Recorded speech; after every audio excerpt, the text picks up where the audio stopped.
और कबूतरी जो ना कबूतरी अंडे ना उतारती हो, कबूतरी अंडे उतार के जब बैठ जाती है उसका पीछा निकलता है। हाँ जी। जो मादी अंडा देने के बाद बैठ जाती है वो टांगों पे अपने खड़ी नहीं होती, तो ये की उसकी वजह क्या है और उसका इलाज क्या है? दोस्तों आपसे मौजूदा गुजारिश है एक बार हमारे साथ मिलकर दुरूशी पढ़ लें। औज़ुबिल्लाहि मिनश्शैतानिर्रजीम बिस्मिल्लाहिर्रहमानिर्रहीम अल्लाहुम्मा सल्लि अला सय्यदिना मुहम्मदिन व अला आलि सय्यदिना मुहम्मदिन व बारिक वसल्लम या हय्यु या क़य्यूम ला इलाहा इल्ला अंता सुब्हानका इन्नी कुन्तु मिनज़ ज़ालिमीन।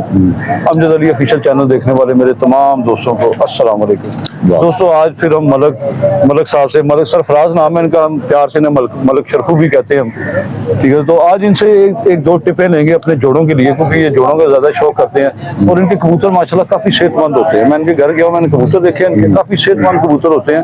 तो और कोई भी कबूतर मुझे सुस्त नजर नहीं आया, बच्चे भी बड़े अच्छे पलते हैं, दाने की पलाई होती है इनकी, तो बड़े सेहतमंद होते हैं। तो उसके हवाले से मैं इनसे टिप लूंगा आप दोस्तों के लिए। अगर आपको बात अच्छी लगे तो आप जरूर ये अमल कीजिएगा। इंशाल्लाह ताला आपके खुडे में, मतलब आपके केज में ज्यादा बेहतरी आएगी, आपके जोड़ों में ज्यादा बेहतरी आएगी। अस्सलाम वालेकुम मलिक साहब। बिस्मिल्लाह जी, अस्सलाम वालेकुम शाह साहब, क्या हाल है? ठीक ठाक हो जी अल्लाह जी, ठीक है भी जी अल्हम्दुलिल्लाह। सब भरावां नूं सलाम मेरे वालों, कबूतरबाज भरावां नूं। शाह जी मसला ये वाला कबूतर, पहली बात तो ये वाली ना आजकल ना आंखों की दवाई, हाँ जी, आंखों का वायरस बहुत ज्यादा आ रहा है ना। पूरा वायरस जो ना, वायरस का मतलब ये वाला है कि आप ये करे, खाली है ना करो 5 लाख का टीका लो जी। एक टीका था 5 लाख वाला, 5 लाख वाला, एक आता ड्राफ्ट आम 5 नंबर या 10 नंबर आता है, दोनों को मिक्स कर लो। अच्छा, दोनों को मिक्स करके ना, हाँ जी, ते ओदी खाई ना 2-2 ड्राफ्ट्स पाओ। अच्छा, जेडी खराब 2-2 4-4 खाई ना कतरे पाने ने। ते लीकोमाइसिन की गोली है, वो अद्धा हिस्सा नु लाजमी देना है। रीकोमाइसिन दोस्तों पीले कलर की गोली होती है रीकोमाइसिन, क्योंकि शाह साहब जो अंदरों ठीक होएगा ना तो फिर बाहरों ठीक होएगा। सही, अंदर सही होएगा, रिश्ता खत्म होएगा, अखा का वायरस सही होएगा। ठीक हो गया। सब तो अच्छा है। 5 लाख वाला टीका लेना आपने, ते 10 नंबर या 5 नंबर टीका आपने लेना है, दोनों मिक्स कर लेने हैं। मिक्स करके अद्धी गोली लीकोमाइसिन दी ते 2-2 कतरे पाने हैं। इंशाल्लाह ताला अल्लाह दे हुक्म नाल, अल्लाह ने मंजूर होया, एक दिन 2 दिन कबूतर ठीक हो जाए। हाँ जी, आँख की बीमारी नाल मलिक साहब ऐसा होता है जी जी। कई दोस्त कराची के या इंडिया के वीडियो देखते हैं, वो कहते हैं उर्दू में आप बात किया करें, तो मलिक साहब अपने स्टाइल में भी बात करेंगे क्योंकि वो पंजाबी में ज्यादा कंफर्टेबल रहते हैं। गुजर फैमिली ना, हाँ जी, गुजर फैमिली, हाँ बड़का मार रही है। लो जी, अच्छा दोस्तों ये है कि मलिक साहब ये गुजारिश है आपसे कि आंख खराब होने के साथ साथ गला भी खराब हो जाता है, कबूतर मुंह खोल लेता है, खड़खड़ करता है, शायद वो दूसरी बीमारी है। हाँ जी, उसके बारे में थोड़ा, वो दूसरी बीमारी है। दूसरी वो बीमारी है कि वो कबूतर के अंदर जो ना अंदर बिल्कुल खराब होता है। अच्छा, ठीक है ना। वो लीकोमाइसिन गोली ना खाली लीकोमाइसिन, वो गला भी ठीक करती है जी, रेशा भी ठीक करती है। रेशा ही होता है, रेशा वो खुशक करती है, खुशक कर देती है। हाँ, दूसरा ना एक टेरामिस का कैप्सूल होता है जी, अद्धा छोटा होना चाहिए, छोटा टेरामिस का कैप्सूल दो, लीकोमाइसिन की गोली दो, इंशाल्लाह ताला अल्लाह के हुक्म ना वो दोनों नुस्खे सही होंगे।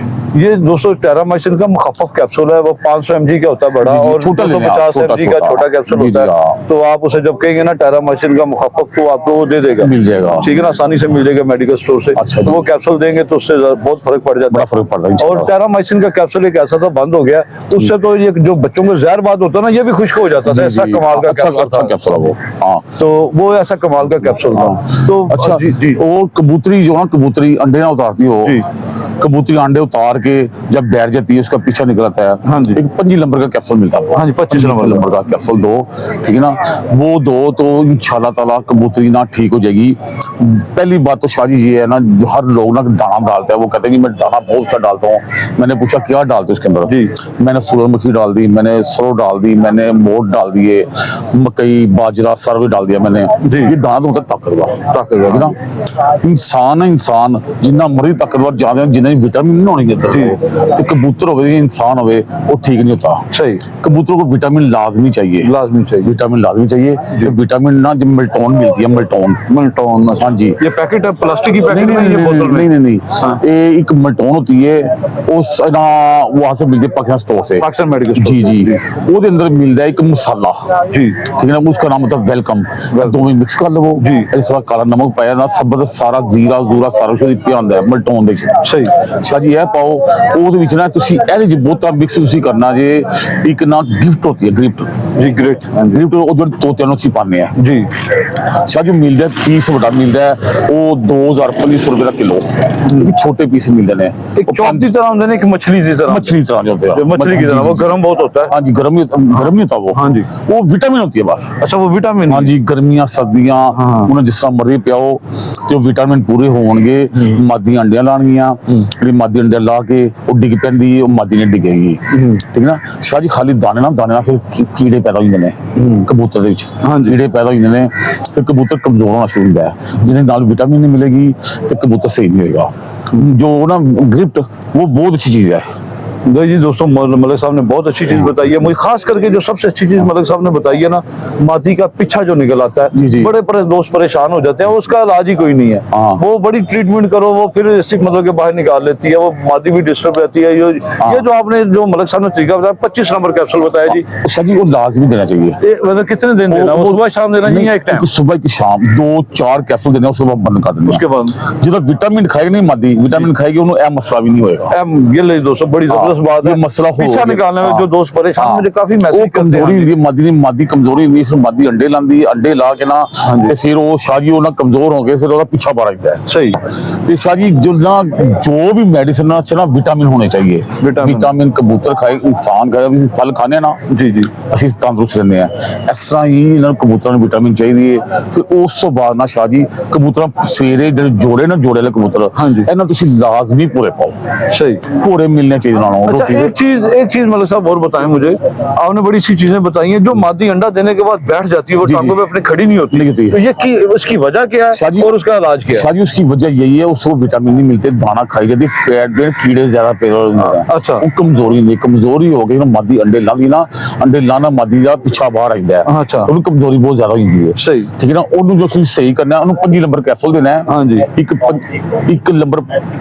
5 ਨੰबर ਕੈਪਸੂਲ ਦੇਣਾ ਹੈ ਜੀ ਤੇ ਨਾਲ ਇੱਕ ਨਾ ਸੂੜਾ ਦੇ ਦੋ ਟੈਰਾਮਿਸਿਨ ਦੇ ਦੋ ਜੀ ਜੀ पाउडर जड़ा होता पाउडर जड़ा करना या कैप्सूल ही पूरा दे दिए नहीं ਉਹਦਾ ਪਾਊਡਰ ਹੈ ਨਹੀਂ ਹੁੰਦਾ ਸ਼ਾਹ ਜੀ ਹਾਂਜੀ ਤੇ ਜਦੋਂ ਤੁਸੀਂ ਇਹ ਵਿਟਾਮਿਨ ਪਾਓਗੇ ਨਾ ਤੇ ਸ਼ਾਹ ਜੀ ਤੁਹਾਡੀਆਂ ਕਮਜ਼ੋਰੀਆਂ ਕਬੂਤਰਾਂ ਦੀਆਂ ਬੱਚੇ ਸਹੀ ਪਲਣਗੇ ਹਰ ਚੀਜ਼ ਸਹੀ ਪਲੇਗੀ ਤੇ ਤੁਹਾਡੇ ਕਬੂਤਰ ਇਨਸ਼ਾਅੱਲਾ ਤਾਲਾ ਦੇ ਕੋਲ ਸਹੀ ਰਹਿਣਗੇ। ਜ਼ਹਿਰਬਾਜ਼ ਸੇ ਬੱਚਿਆਂ ਦੇ ਕੀ ਇਸਤੇਮਾਲ ਕਰਦੇ ਹੋ? ਸ਼ਾਹ ਸਾਹਿਬ ਜ਼ਹਿਰਬਾਜ਼ ਦਾ ਮਸਲਾ ਹੈ ਤੁਸੀਂ ਨਾ ਕਾਬਗ ਦੇ ਨਾ ਕਾਬਗ ਵਿੱਚ ਜਿਹੜਾ ਤੁਸੀਂ ਮੱਛਰ ਮਾਰ ਪਾਊਡਰ ਹੁੰਦਾ ਜਿਹਨੂੰ ਤੁਸੀਂ DDT ਪਾਊਡਰ ਕਹਿੰਦੇ ਜੀ ਪਾਊਡਰ ਕਹਿੰਦੇ ਇਹ ਜਦੋਂ ਬਰਸਾਤਾਂ ਆਉਣ ਤੇ ਗਰਮੀਆਂ ਆਉਣ ਤੁਸੀਂ ਇਹਨੂੰ ਦਰਮਨਾਂ ਦੇ ਉਹਦੀ ਕਾਬਕਾਂ ਲਾਜ਼ਮੀ ਛਿਨਕੋ ਉਹ ਛਿਨਕਣਾ ਚਾਹੀਦਾ ਹੈ ਕਿਉਂਕਿ ਮੱਛਰ ਵੀ ਹੁੰਦਾ ਹੈ ਛਿਪਕਲੀ ਵੀ ਆ ਜਾਂਦੀ ਹੈ ਤੇ ਜਿਹੜੇ ਛੋਟੇ ਕੀੜੇ ਨਾ ਬਿਠਾਏ ਥੱਲੇ ਇਹ ਮਾਦੀ ਨੂੰ ਅੰਡਿਆਂ ਤੇ ਬੈਠੀ ਹੁੰਦੀ ਹੈ ਨਾ ਇਹਨੂੰ ਰਾਤ ਦਿਨ ਤੰਗ ਕਰਦੇ ਨੇ ਉਹ ਮਾਦੀ ਵਿਚਾਰੀ ਅੰਡੇ ਤੋਂ ਨਹੀਂ ਉੱਠ ਸਕਦੀ ਉਹ ਡਿਸਟਰਬ ਰਹਿੰਦੀ ਹੈ ਤੇ ਉਹਦੀ ਵਜ੍ਹਾ ਜਦੋਂ ਅਸੀਂ ਛਿਨਕਾਂਗੇ ਹਫ਼ਤੇ ਇੱਕ ਵਾਰੀ 2 ਵਾਰੀ ਲਾਜ਼ਮੀ ਛਿਨਣੀ ਚਾਹੀਦੀ ਹੈ। ਉਸ ਵਾਰ ਫਿਰ 2 ਵਾਰ ਛਿਨ ਕੇ ਫਿਰ ਮਹੀਨਾ ਸਬਰ ਕਰੋ ਉਹ ਛਿਨਕਣਾ ਚਾਹੀਦਾ ਹੈ। ਉਹਨਾਂ ਕੀੜਾ मकोड़ा पैदा नहीं होगा कीड़ी नहीं पैदा होगी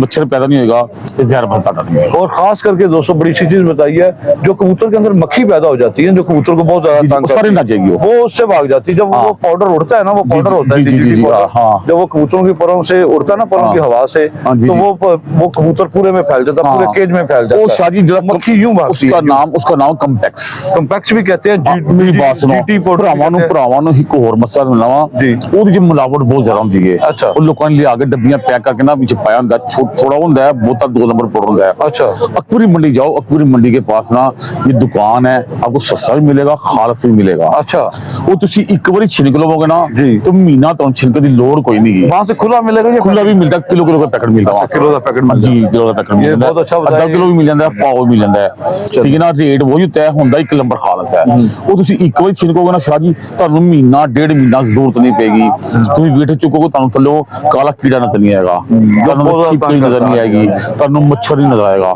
ਜਦੋਂ ਮੱਛਰ ਨਹੀਂ ਹੋਏਗਾ ਤੇ ਅੱਲਾ ਦੇ ਹੁਕਮ ਨਾਲ ਮੱਛਰ ਨਾਲ ਇਨਸਾਨ ਤੰਗ ਹੋ ਜਾਂਦਾ ਹੈ। ਇਹ ਫਿਰ ਜਾਨਵਰ ਹੈ ਮਾਦੀ अंडे पे बह के ना वो जिसम कट के मादी कमजोर हो जाती है। आप अंदरूनी शहर में रहते हैं अंदरूनी शहर में जो सबसे बड़ा मसला है ना वो चूहों का है। आपके केज में भी आते होंगे? शाह जी नहीं हूं वक्त खत्म हो गया। अच्छा शाह जी हूं जदीद दौर आ गया है इसकी बचत भी कोई है? शाह जी नहीं है ना चूहियां का मसला नहीं गा हूं जदीद दौर हो गया है। पहले बिल्ली बच्चे दिंदी सी 7 घर फिरदे सा बच्चे ठीक है ना ते बच्चे ਵੱਡੇ ਹੋ ਜਾਂਦੇ ਤੰਦਰੁਸਤ ਬੱਚੇ ਨਾ ਹੁਣ ਬਿੱਲੀ ਵਿਚਾਰੀ ਗੱਡੀਆਂ ਥੱਲੇ ਬੱਚੇ ਦਿੰਦੀ ਹੈ ਗੱਡੀਆਂ ਥੱਲੇ ਲਿਆ ਕੇ ਮਰ ਜਾਂਦੇ ਨੇ। ਲੋਕਾਂ ਦੀਆਂ ਬਿਲਡਿੰਗਾਂ ਵੱਡੀਆਂ ਹੋਈਆਂ, ਚੂਹਿਆਂ ਦਾ ਨਾਮੋ ਨਿਸ਼ਾਨ ਖਤਮ ਹੋ ਗਿਆ ਹੈ ਤੇ ਹਰ ਚੀਜ਼ ਹੈ। ਪਹਿਲੇ ਮੇਰੀ ਪੁਰਾਣੀ ਵੇਲੀ ਸੀ, ਅਸੀਂ ਕਿਸੇ को तंग नहीं सा, चूहिया को बड़े तंग सा। शाह जी हुण अल्लाह पाक ने मेरी बिल्डिंग बनाती है, उत्थे मच्छर भी नहीं आंदा ते चूहे दी बहुत दूर दी बात है। चलो जी दोस्तों, आपको चूहे भगाने का हल बता दिया कि आप 1.5-2 करोड़ लगा के बिल्डिंग बना लें, अल्लाह की जो टेंशन है ये खत्म हो जाएगी। वो शाह जी वो वक्त बदल गया ना जी। ਉਹ ਤਾਂ ਦੱਸਿਆ ਪਹਿਲੇ ਬਿੱਲੀ ਬੱਚੇ ਦਿੰਦੀ ਸੀ 7 ਘਰ ਪਹਿਲਾਂ, ਹੁਣ ਬਿੱਲੀ ਵਿਚਾਰੀ ਫਿਰ ਨਹੀਂ ਸਕਦੀ 7 ਘਰ। ਬਿੱਲੀ ਕੀ ਚੂਹਾ ਨਹੀਂ ਘਰ ਵੜ ਸਕਦਾ, ਬਿੱਲੀ ਨੂੰ ਕਿਸੇ ਨੇ ਘਰ ਵਾੜਨਾ ਹੈ। ਸਾਈ ਸੋਕੜਾ ਨਾ ਸੋਕੜੇ ਦੇ ਸੀ ਨਾ, ਇਹ ਕੋਈ ਪਨੀਰ ਦਿੰਦਾ ਹੈ, ਕਬੂਤਰ ਦੀ ਮਾਦੀ ਨੂੰ ਗੋਲ ਕਰ ਦਿਓ, ਗੋਲ ਕਰਕੇ ਮਾਦੀ ਨੂੰ ਛੱਡ ਦਿਓ, ਉਹਨੂੰ ਮਲਾਈ ਦਿਓ, ਸਵੇਰ ਉੱਠ ਕੇ ਪਨੀਰ ਦਿਓ। ਪਨੀਰ ਦੇ ਲਾਭ ਹੁਣ ਬੜੇ ਅੱਛੀਆਂ ਮੈਡੀਸਨ ਆਈ ਹੈ, ਉਹ ਕਤਰੇ ਦਿਓ। ਮੈਂ ਕਿ ਕਤਰੇ ਮੰਗਾਇਆ ਸਨ ਫਰਾਂਸ ਵਿੱਚੋਂ ਜੀ, ਉਹ ਮੈਂ ਕਤਰੇ ਮੰਗਾਇਆ ਸਨ, ਉਹ ਮਾਦੀ ਨੂੰ ਮੈਂ ਗੋਲ ਕੀਤਾ, ਗੋਦੀ ਉਹਨਾਂ ਜਿਹੜੇ ਦੇਸਲ ਕਬੂਤਰ ਉਹਨਾਂ ਨੂੰ ਮੈਂ ਦੱਸਾਂ, ਉਹਨਾਂ ਲਿਖ ਕੇ ਮੈਨੂੰ ਵਾਪਸ ਭੇਜੇ ਸੀ, ਉੱਥੋਂ ਮੰਗਾਇਆ ਸਨ। ਉਹ ਮਾਦੀ ਨੂੰ ਗੋਲ ਕਰਕੇ ਸਾਰਾ ਉਹ ਮੈਂ ਕੱਤੇ ਦਿੱਤੇ 2-3 ਦਿਨ, ਤੇ ਮਾਦੀ ਬਿਲਕੁਲ ਹਰੀ ਭਰੀ ਹੋ ਗਈ। ਪਹਿਲੇ ਸਿਰੇ ਪੋਟੇ ਨੇ ਸਾਂ, ਮਾਦੀ ਗੋਲ ਕਰਨੇ ਨੇ ਸਾਂ, ਸਾਜੀ ਉਹ ਵਕਤ ਖਤਮ ਹੋ ਗਏ ਨੇ। ਹੁਣ हर चीज़ ना जदीद और आ गया, सुकड़े अब नहीं पड़ते, पहले पड़ते थे। ये गोल करने से कबूतर को फर्क पड़ता है? सारी कमजोरी नहीं होती है, वीकनेस को जो कबूतर कमजोर हो उसे गोल कर दे तो बेहतरी आ जाती है। फिर ना ज्यादा होता है। असि जो जोड़े बनाने ना घर, बच्चा गुगड़ना रोकने हैं, असि गोल कर देने हैं, जल्दी साफ होता है, जल्दी साफ। ये नहीं दोस्तों, बड़े गुड की बातें बताई हमारे साहब, आपका बहुत शुक्रिया, मेहरबानी। तो कोई दोस्त कोई मेरा क्वेश्चन करेगा तो फिर आपके साथ प्रोग्राम करेंगे। दाना मैंने दाने का बता दिया दोस्तों, मलिक साहब की बातें। दाना जितना कीमती डालोगे ना, जिसमें विटामिन ना मिलेगी, तो दाने का कोई फायदा नहीं है। जितना दाना अच्छा डालोगे वो सब सारा बता दिया ना, करने देना, मैं सारा कुछ कर दिया। ये नहीं दोस्तों, माशाल्लाह मलिक साहब ने बहुत अच्छी बातें बताई। उम्मीद करता हूँ आप दोस्तों को पसंद आई होगी, और आप दोस्तों से गुजारिश है कि इस वीडियो को ज्यादा से ज्यादा लाइक करें, शेयर करें दोस्तों के साथ। जो दोस्त मेरे चैनल पे नए आए वो सब्सक्राइब करें। विटामिन लाजमी है, विटामिन पहने चाहिए कबूतरों को, ठीक है ना। कबूतरों ना विटामिन के बगैर कबूतर दूर रहने क्यों शाह जी? बिल्कुल सही है। मादी अंडे से ही लानिया, कबूतर बुत से ही पाएगा, कबूतर तंदुरुस्त रहेगा, बच्चे भी अच्छे पालेगा, तो ब्रीड भी अच्छी करेगा। ठीक है शाह साहब? ठीक है दोस्तों, उम्मीद करता हूँ आपको ये व्लॉग पसंद आया होगा। मलिक साहब ने बड़ी अच्छी टिप्स दी हैं आपको माशाल्लाह। मजीद भी आपके लिए लेके दूंगा टिप्स इनसे, क्योंकि माशाल्लाह ब्रीडिंग सेटअप है इनका। ब्रीडिंग के लिए जो दोस्त ब्रीडिंग का शौक करते हैं, पूरे लाजमी डालने चाहिए, उनके लिए जो स्पेशल ये इनसे मैंने टिप्स ली हैं। तो दोस्तों उम्मीद करता हूँ कि आपको ये वीडियो पसंद आई होगी। इस वीडियो को ज्यादा से ज्यादा लाइक और शेयर करें दोस्तों के साथ। जो दोस्त नए हैं मेरे चैनल पे वो सब्सक्राइब करें। और दोस्तों आपके लिए और भी अच्छी से अच्छी मैं चीजें लेकर आऊंगा। आप कमेंट से लिखें जो आपको जिस चीज की जरूरत है, किसी मेडिसिन के हवाले से पूछना, किसी बीमारी के हवाले से आप पूछना चाहते हैं, तो आप कमेंट्स में जरूर लिखें। मैं पढ़ता जरूर, अगर रिप्लाई नहीं देता लेकिन मैं पढ़ता जरूर हूँ सारे कमेंट्स, ठीक है ना। रिप्लाई को ज्यादा होते हैं मुझसे, कहीं ज्यादा नहीं भी दी जाती, तो मैं इंशाल्लाह ताला उस टॉपिक पे जरूर काम करूंगा। तो दोस्तों उम्मीद करता हूँ कि अल्लाह ताला की जात पाक सबको अपने घरों में खैर आफियत से रखे। आपसे इजाजत चाहेंगे। पाकिस्तान जिंदाबाद। खुदा हाफिज़ दोस्तों, बहुत मेहरबानी। ठीक हो गया, सही हो।